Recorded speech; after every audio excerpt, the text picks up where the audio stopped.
Olá, começamos agora mais um Verdade e Vida, um programa da Igreja Presbiteriana do Brasil, preparado com muito carinho para você que nos acompanha. Temática de hoje, não tenha medo, Deus está no trono. Nós vamos olhar para o poder, para a soberania daquele que é o Criador de todas as coisas. A gente vai poder acompanhar a mensagem nessa direção com o reverendo Hernandes Dias Lopes daqui a pouquinho, mas antes vamos falar sobre esse Deus poderoso junto de um amigo muito querido. Temos aqui nos nossos estúdios, mais uma vez, reverendo Roster Guimarães Lopes, que é pastor da Igreja Presbiteriana Unida na cidade de São Paulo e é também presidente da Agência Presbiteriana de Evangelização e Comunicação.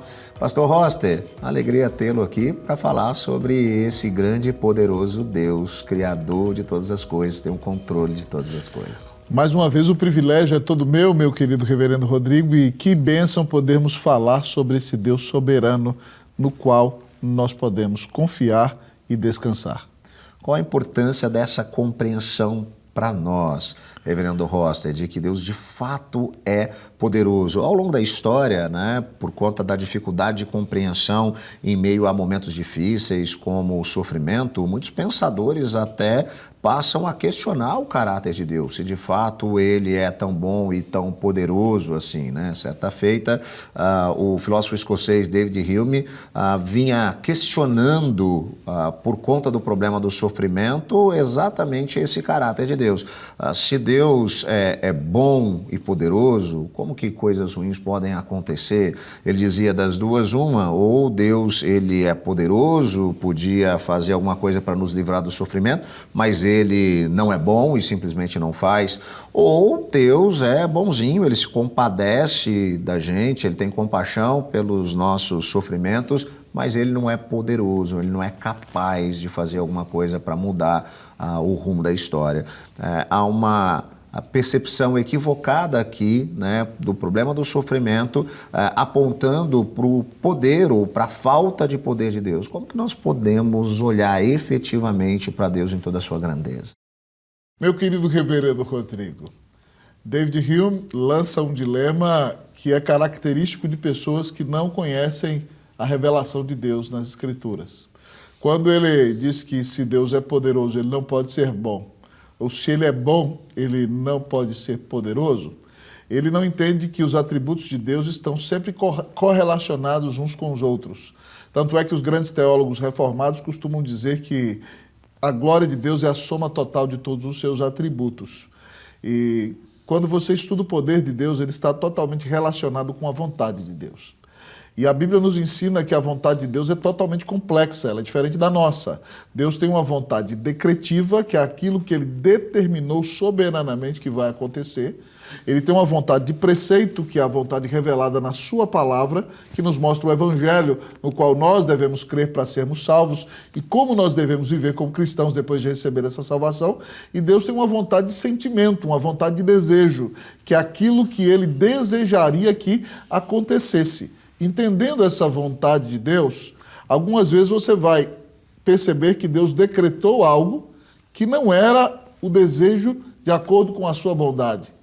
E Deus decreta algo que nem sempre vai levar com que a sua vontade preceptiva seja obedecida. Entendendo isso, nós vamos perceber então que o poder de Deus, a sua onipotência, não significa que Deus vai fazer qualquer coisa. A onipotência de Deus significa que ele tem o poder de realizar tudo aquilo que ele quiser. É aquele falso dilema que muita gente levanta, Deus pode fazer uma pedra tão pesada que ele não possa carregá-la? Ora, se ele não puder, ele não pode todas as coisas. E se ele puder fazer uma pedra que ele não pode carregar, então se ele não pode carregar, ele também não pode tudo. Então, esse é o falso dilema, porque Deus não quer fazer uma pedra tão pesada que ele não possa carregá-la. Então, a onipotência de Deus significa que ele tem o poder para realizar tudo aquilo que ele quiser. E quando nós aprendemos sobre a doutrina da providência, nós vamos entender que Deus, muitas vezes, para sustentar o mundo, para governá-lo e para conduzi-lo, Deus vai lançar mão de atos bons e maus, de crentes, de ímpios, tanto homens como anjos, para cumprir o seu soberano decreto. e aquilo que vai glorificá-lo lá na frente. Talvez seja até um pouco complexo o que eu estou falando aqui, mas eu gostaria de dizer a você que Deus às vezes permite que coisas ruins aconteçam para que no final de todas as coisas redundem uma bênção para a glória dele e talvez para a sua vida. Então, como você não entende o que está acontecendo nesse momento, você deveria descansar e entender que esse Deus que é soberano e poderoso é bom. Ele mandou Jesus morrer na cruz por você. Ele te ama e ele nunca vai deixar de cuidar de você. É especial, então, saber, né, que a vontade de Deus ela é boa, perfeita, agradável, o melhor lugar para nós estarmos e que Deus, né, é poderoso, soberano para fazer infinitamente mais do que aquilo que a gente pode sequer pedir, pensar ou imaginar, né, Pastor Roster? Porque, afinal de contas, muitas vezes, com a nossa limitação, nós nem sequer sabemos aquilo que é melhor para nós, né? O nosso coração é enganoso, né? E, nesse sentido, às vezes a gente vive uma situação que aparentemente ela é ruim, mas um mês depois, um ano depois, uma década depois, a gente olha para aquele evento e a gente diz, uau, foi a melhor coisa que poderia ter acontecido. O inverso é possível também. A gente não consegue nem sequer definir se algo é bom ou ruim. Mas a vontade de Deus é a melhor vontade, né? E saber que Ele pode realizar infinitamente mais do que a gente pode pensar, pedir, imaginar, traz para a gente essa segurança. É por isso que nós estamos conversando, né, no nosso programa hoje sobre não ter medo, né? A gente não precisa ter medo porque Ele está no trono. E isso que você fez é maravilhoso porque você trouxe o Evangelho para nós.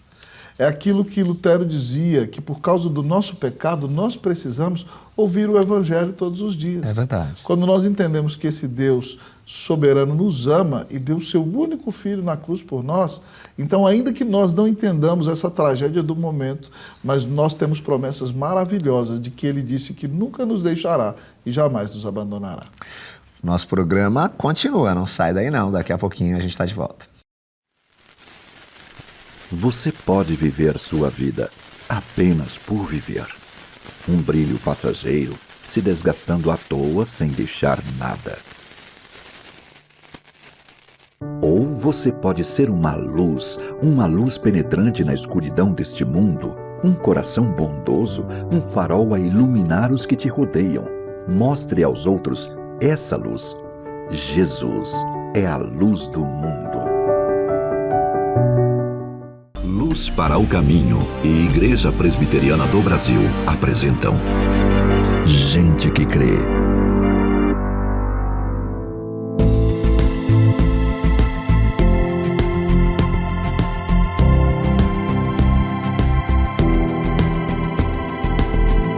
É só reunir a turma e o que a gente faz é falar mal dos outros. Fazer o quê? Uma fofoca tem um gostinho bom. Quem não gosta de uma novidade? Também a gente sabe que tá aí, que às vezes não tem, né? A gente tenta evitar, mas às vezes você viu, já falou, já passou alguma coisa pra frente, mas igual a gente trabalha com muita gente, respeitando a história de cada um, já não gera esse ambiente, né, com tanta fofoca. É desagradável, né? A gente tem que ouvir alguém comentando da vida de fulano. É desagradável, eu acho desagradável. A fofoca é assim, a pessoa fala uma coisa e a pessoa aumenta, né? E acaba ofendendo as outras pessoas, humilhando as pessoas, sabe? O ambiente corporativo, principalmente, a gente vê como isso é danoso, tanto para a produtividade, para o clima organizacional. A gente vê muita gente que gasta muita energia, despende tempo que era para o trabalho, para o desenvolvimento, para a produtividade, utilizando esse tempo para falar da vida do outro. E isso, além de prejudicar ao outro, prejudica também a si mesmo, porque aquilo que você poderia usar em seu benefício de desenvolvimento, de crescimento, você não só não se desenvolve, como atrapalha o desenvolvimento do outro e do crescimento do outro também. Então a gente olha a questão da fofoca e a gente pensa quanta dificuldade as pessoas têm em relação às vezes, inveja, às vezes carência afetiva, porque falar da vida do outro também é às vezes uma vontade de chamar atenção sobre si mesmo e sobre uma novidade que você tem para contar, e em vez de você ganhar isso positivamente, você prejudica o ambiente, a si e ao outro. Brincar com os amigos, fazer gozações é natural no comportamento humano. mas tudo tem seus limites. Na maioria das vezes, as palavras causam mais problemas do que as atitudes. A fofoca, a maledicência causam mágoas e danos quase irreparáveis à vida de muitas pessoas. E mais, vamos ficando insensíveis a esse péssimo hábito de falar mal dos outros.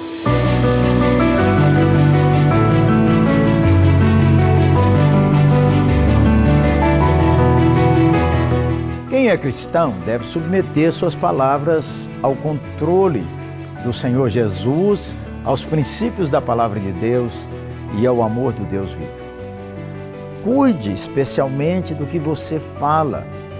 E quando falamos, às vezes, mal de uma pessoa, vamos machucá-la emocionalmente e psicologicamente. Por isso é tão importante ter cuidado com o que você fala, como fala e qual o tom da sua voz. Pense antes de abrir sua boca. A palavra derruba ou levanta. A palavra fere ou exalta. Aproxima ou afasta. Muitas pessoas que têm problemas precisam de ajuda, não de críticas, difamação ou detonação. Em Efésios, capítulo 4, verso 29, assim diz a palavra de Deus: não digam palavras que fazem mal aos outros, mas usem apenas boas palavras que ajudam os outros a crescer na fé e a conseguir o que necessitam para que as coisas que vocês dizem façam bem aos que ouvem. Mas ainda a palavra de Deus diz, na carta de Tiago, capítulo 1, verso 26, se alguém se considera religioso, mas não refreia sua língua, engana-se a si mesmo e sua religião não tem valor algum. É nisto que a gente crê. Gente que crê. Realização: Luz para o Caminho e Igreja Presbiteriana do Brasil. Que privilégio estar aqui para compartilhar com você a preciosíssima Palavra de Deus. E hoje quero tratar de um assunto muito importante para todos nós. Não tenha medo. Deus está no trono. E vou basear esta mensagem em Apocalipse, capítulo 4. Vamos ler até o versículo de número 5. Vamos à leitura deste texto. Depois destas coisas, olhei e eis não somente uma porta aberta no céu, como também a primeira voz que ouvi, como de trombeta ao falar comigo, dizendo: sobe para aqui e te mostrarei o que deve acontecer depois destas coisas. Imediatamente eu me achei em espírito e eis armado no céu um trono, e no trono alguém sentado. E esse que se acha sentado é semelhante, no aspecto, à pedra de jaspe e de sardônio. E ao redor do trono há um arco-íris semelhante, no aspecto, à esmeralda. Ao redor do trono há também 24 tronos, e assentado neles 24 anciãos vestidos de branco, em cujas cabeças estão coroas de ouro. Do trono saem relâmpagos, vozes e trovões, e diante do trono ardem 7 tochas de fogo, que são os 7 Espíritos de Deus. Os dias eram extremamente sombrios. Desde o ano 64 da era cristã, quando Roma foi incendiada, os cristãos começaram a ser perseguidos de forma crudelíssima. Foram crucificados, queimados vivos, jogados às feras. Agora, governa o Império Romano Domiciano, que reina de 81 a 96. Ele foi chamado de Segundo Nero ou Nero Redivivo pela maneira tão truculenta como ele perseguiu a igreja. A essas alturas, todos os apóstolos de Jesus já estavam mortos e mortos pelo viés do martírio. Apenas João ainda sobrevivia. Foi quando João foi enviado para uma colônia penal, uma ilha vulcânica do mar Egeu. à ilha de Patmos. João era o último sobrevivente do grupo apostólico. A igreja estava sendo massacrada. Certamente a intenção de Domiciano era calar a voz do último apóstolo de Jesus e fechar-lhe todas as portas da terra. Porém, Deus entra na história, muda o placar do jogo, vira a mesa da história e se revela a João na ilha de Patmos. Então, o texto diz que João olha e vê uma porta aberta no céu. E uma voz o convoca para subir, para ver as coisas que em breve não talvez aconteceriam ou que poderiam acontecer, mas as coisas que em breve devem acontecer. Quem está no trono da história não são os poderosos deste século, não são os reis, os presidentes, os grandes, não. Quem governa é Deus. Quem tem as rédeas da história nas mãos é Deus. Quem define o curso da história é Deus. Então João é chamado para ver as coisas que em breve devem acontecer. Quando João sobe, ele vê um trono. E alguém sentado no trono. Ele não ousa descrever aquele que está sentado no trono. Ele apenas olha para o esplendor desta pessoa que está sentada no trono e ele só consegue definir esse esplendor como o esplendor de jaspe e de sardônio. Jaspe é aquela pedra límpida, como a luz. É o nosso diamante de hoje. Sardônio era uma pedra vermelha, pura gema, das mais nobres, retratando estas duas pedras com seu esplendor, duas verdades acerca deste Deus que está sentado no trono. Ele é santo, como jaspe, de luz cristalina, vermelho, retratando que ele é o Deus justo que vai julgar as nações. Quando João olha, ele vê também 24 tronos ao redor desse trono. Os 24 tronos estão ali como uma representação da igreja do Velho Testamento e do Novo Testamento, os patriarcas e os apóstolos.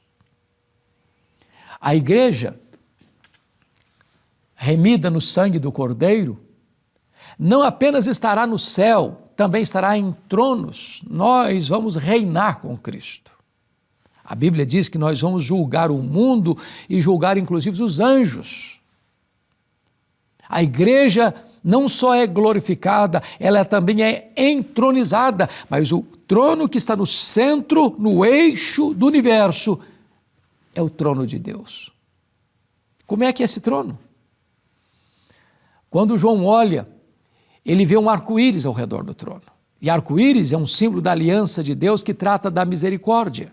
O que é curioso é que aqui a ordem dos fatos parece estar invertida, porque quando você vê uma tempestade acontecer, logo depois que a tempestade se dissipa, veio o arco-íris, dizendo na promessa de Deus, eu nunca mais vou destruir o mundo com água.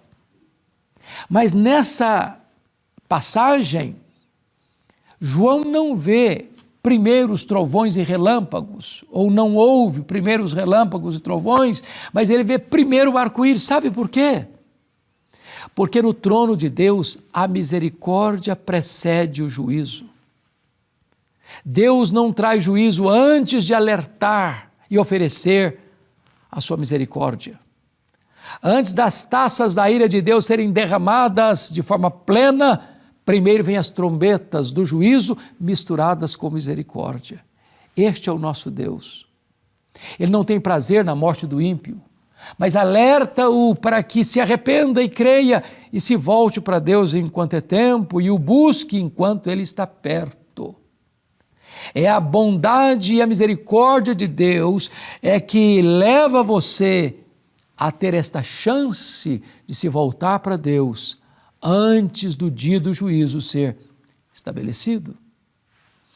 O trono de Deus não é apenas um trono de misericórdia, é um trono de juízo, porque depois do arco-íris, então se vê trovões, se vê relâmpagos, escuta trovões rebombando das alturas. E os relâmpagos e trovões são um símbolo do juízo de Deus que vem a este mundo que desonra Deus, que se rebela contra Deus e que persegue o povo de Deus. Como é que é o trono? Não é apenas um trono de misericórdia e de juízo, é também um trono de transparência e santidade.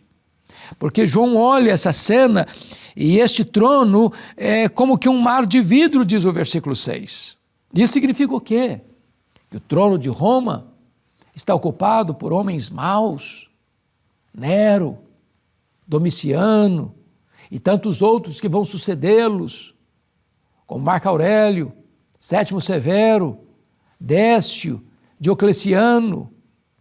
Mas o trono de Deus é um trono de santidade, não tem violência, não tem maldade, não tem sujeira, não tem corrupção. Os tronos da terra estão maculados, os tronos da terra estão bêbados de sangue inocente, os tronos da terra estão eivados de corrupção e violência, mas o trono de Deus é o trono de santidade, de pureza, é límpido, é claro, como a luz, como o vidro translúcido.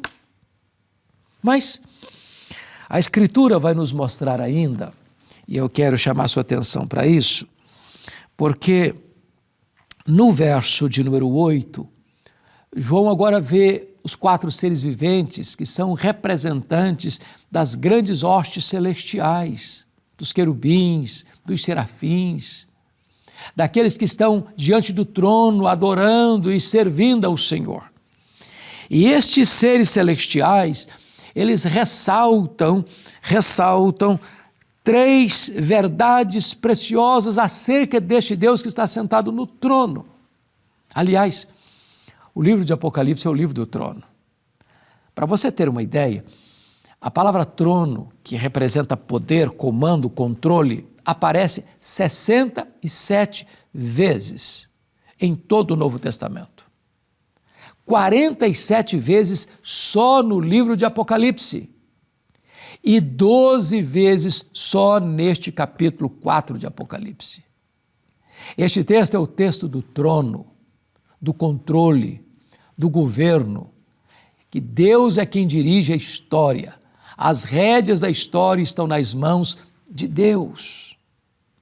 Mas como é que esses seres celestiais descrevem a pessoa de Deus? Então, permita-me olhar com você o versículo 8, porque eles estão sem descanso algum, de dia e de noite, proclamando: Santo, Santo, Santo é o Senhor Deus Todo-Poderoso, aquele que era, que é e que há de vir. Destaco aqui 3 coisas. Primeiro, ele está tratando da santidade de Deus.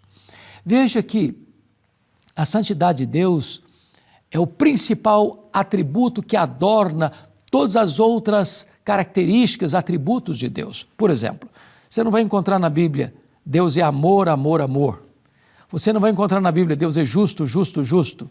Você não vai encontrar na Bíblia Deus é bom, bom, bom. Mas você vai encontrar na Bíblia Deus é santo, santo, santo. Quando você diz santo, você define. Quando você diz santo, santo, você enfatiza. Quando você diz santo, santo, santo, você coloca em grau superlativo. Só Deus é santo, santo, santo. Este é o Deus que está no trono. Mas em segundo lugar, este Deus é onipotente, o Deus Todo-Poderoso. Não há impossível para Ele. A história não está à deriva. A história não está dando volta como os gregos imaginavam. A história caminha para um fim, para uma consumação. E este Deus Todo-Poderoso está conduzindo a história à sua consumação, e neste momento de consumação, diz a Escritura, que o Senhor vai se assentar no trono, vai julgar as nações e vai colocar todos os seus inimigos debaixo dos seus pés e vai lançar no lago do fogo o anticristo, o falso profeta, o diabo, a morte e todos aqueles cujos nomes não estão escritos no livro da vida.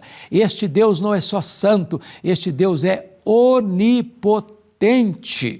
Mas mais, o versículo 8 está nos informando que este Deus também é eterno, que era, que é e que há de vir. Este Deus não é surpreendido como ensinam falsamente algumas pessoas na heresia chamada de openteísmo, ou teísmo aberto, como se Deus fosse surpreendido com você e eu. Não. Deus é eterno. Ele não está preso ao tempo. Ele conhece o futuro no seu eterno agora. Para Ele não há nem passado, nem presente, nem futuro. Ele é o Deus eterno. Ele tudo vê, Ele tudo sabe, Ele tudo está em toda parte. Ele é aquele que governa os céus e a terra e tem o fim já definido no livro da sua história. O texto vai encerrar quando os 24 anciãos que representam a igreja se prostram diante do seu trono, adoram este que está sentado no trono e tiram as suas coroas de ouro e depositam aos seus pés, reconhecendo que só Deus é digno de receber toda a honra, toda a glória e todo o louvor, porque tudo vem dele, tudo é por meio dele e tudo é para ele. O texto fecha esta descrição com a igreja adorando, dizendo: Tu és digno, Senhor, e Deus nosso, de receber a glória, a honra e o poder, porque todas as coisas tu criaste, sim, por causa da tua vontade, vieram existir e foram criadas. Este é o Deus Criador, trouxe à existência todo o universo, sustenta todas as coisas criadas pela palavra do seu poder. E significa uma coisa: você não precisa temer o futuro.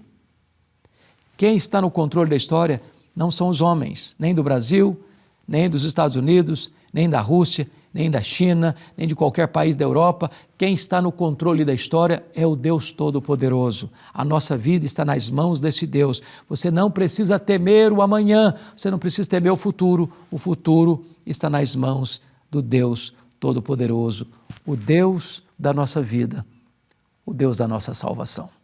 Eu vou orar com você. Pai amado, eu te peço que tu apliques a tua palavra ao coração de todos nós agora, trazendo serenidade, descanso, confiança ao nosso coração, sabendo que o nosso Deus Todo-Poderoso, Criador dos céus e da terra, está no trono e a nossa vida e o destino da nossa família e da nossa nação e do mundo todo, tudo isso está nas mãos do Deus Todo-Poderoso. Rendemos-te graças, louvado seja o teu nome, em nome de Jesus. Amém.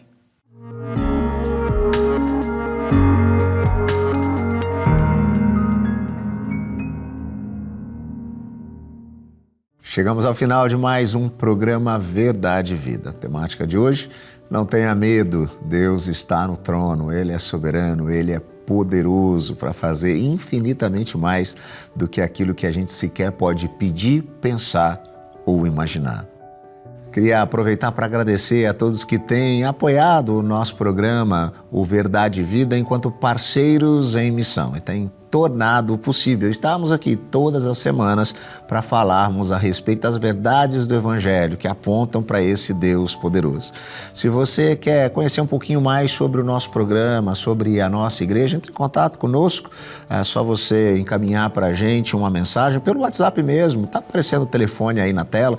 O código de área é o 11 947 18 94 50. Fala que você quer conhecer um pouco mais sobre o nosso programa, sobre a nossa igreja. A gente vai mandar um presente para você aí na sua casa. Esse devocionário são mensagens para cada dia do seu ano, gotas de esperança para a alma, todas elas escritas pelo reverendo Hernandes Dias Lopes. Tenho certeza vai ser elucidador, vai te ajudar em meio às demandas e os desafios do dia a dia. O programa Verdade e Vida vai chegando ao seu final, nós vamos ficando por aqui, mas semana que vem estaremos de volta, nesse mesmo horário e neste mesmo canal.